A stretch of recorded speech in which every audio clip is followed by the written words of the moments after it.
दोस्तों नमस्कार, मैं दीपक फुलड़िया, एडवोकेट, कोर्ट कैंपस भादरा। मेरा गांव छानी बड़ी है। मैं बता देना चाहता हूं कि पुलिस अगर आपके ऊपर झूठा मुकदमा दर्ज कर देती है या कोई व्यक्ति इस इंटेंशन से मुकदमा दर्ज करवाने के लिए थाने में ये एप्लीकेशन देता है कि मुझे तो जो है वो इस व्यक्ति ने ये नुकसान किया है और आप मेरा जो है वो मेरी FIR दर्ज करिए। और साथियों, उस एप्लीकेशन के आधार पर जो धाराएं बनती है वो धाराएं अगर संज्ञेय अपराध की श्रेणी में आती हैं, यानी कि कॉग्निजेबल क्राइम की श्रेणी में आती हैं और उन धाराओं के अंतर्गत आपके ऊपर मुकदमा दर्ज कर लिया जाता है, तो मैं बता देना चाहता हूं कि आपको क्या करना चाहिए। साथियों, अगर आपके ऊपर कोई झूठा मुकदमा दर्ज करवा देता है तो आपको घबराने की जरूरत नहीं है। CRPC की धारा 438 में ये प्रोविजन है कि आप अग्रिम जमानत के लिए कोर्ट में एप्लीकेशन दे सकते हैं, आवेदन कर सकते हैं अग्रिम जमानत के लिए, यानी कि आपकी गिरफ्तारी से पहले जमानत हो जाएगी। और दोस्तों, CRPC 438 के अंतर्गत आप सबसे पहले आवेदन जो है अग्रिम जमानत के लिए वो सेशन कोर्ट में करेंगे। और अगर सेशन कोर्ट से आपकी अग्रिम जमानत याचिका खारिज कर दी जाती है तो उसके बाद में आप हाई कोर्ट जाएंगे। और अगर हाई कोर्ट से भी आपकी अग्रिम जमानत याचिका जो है वो खारिज कर दी जाती है तो आप सुप्रीम कोर्ट जाएंगे।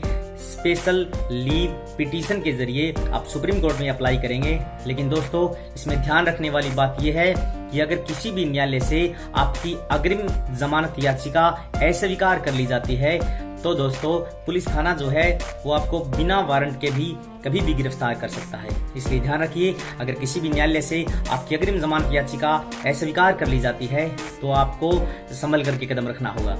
और दोस्तों, सबसे पहले जो है CRPC 438 के अंतर्गत आप सेशन कोर्ट में आपको अग्रिम जमानत के लिए एक वकील हायर करना होगा। वकील जो है वो आपके वकालतनामे और एप्लीकेशन के ऊपर आपके हस्ताक्षर करवाएंगे और दोस्तों आपकी तरफ से ये आवेदन करेंगे कि प्रार्थी को बिल्कुल कतई झूठा फंसाया गया है और वो तमाम एविडेंस और वो तमाम तथ्य भी प्रस्तुत करेंगे, कोर्ट के समक्ष बहस करेंगे कि प्रार्थी को जो है वो रंजिश वंश या फिर इस इंटेंशन से फंसाया जा रहा है कि इसके साथ रिवेंज की भावना बरती जा रही है।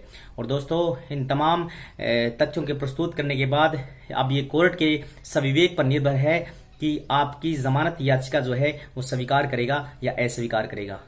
और अब काम बचता है दोस्तों न्यायालय का। न्यायालय आपके ऊपर ये जांच करेगा कि आपके ऊपर पहले से कोई गंभीर प्रवृत्ति के मुकदमे दर्ज हैं या नहीं, या आपके ऊपर किसी भी न्यायालय में कोई सजा सुनाई गई है या नहीं, या फिर आपको अगर जमानत दे दी जाती है तो आपके द्वारा जो गवाह है उनको किसी प्रकार का प्रलोभन या किसी प्रकार का डराने धमकाने की आशंका है या नहीं। और आपके ऊपर कोर्ट ये विश्वास करेगा कि आपको संपूर्ण इन्वेस्टिगेशन में पूरा सहयोग करना होगा और आपको बिना न्यायालय की इजाजत के आपको विदेश जाने की शक्ति भी नहीं है। आपके पास ये पावर नहीं है कि आप विदेश में चले जाएंगे विदाउट कोर्ट की परमिशन के। तो दोस्तों, इस आधार पर आप CRPC 438 में अग्रिम जमानत के लिए आवेदन कर सकते हैं, ये आपका अधिकार है। और अगर आपके ऊपर झूठा मुकदमा दर्ज करवाया है किसी ने तो बिल्कुल आपको घबराने की जरूरत नहीं है।